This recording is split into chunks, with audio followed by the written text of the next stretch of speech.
Hi creators, today I'm going to show you how to pin stories to your Instagram profile using highlights so your best content stays and stays visible permanently. So let's get started. First, post a story as usual, photo, video or text or whatever you want to post.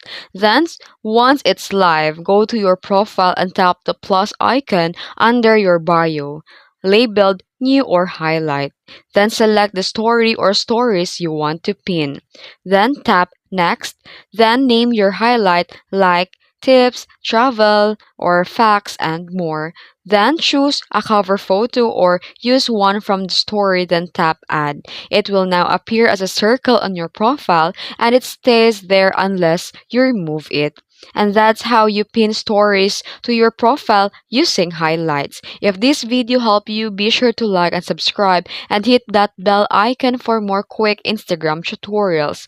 Thanks for watching.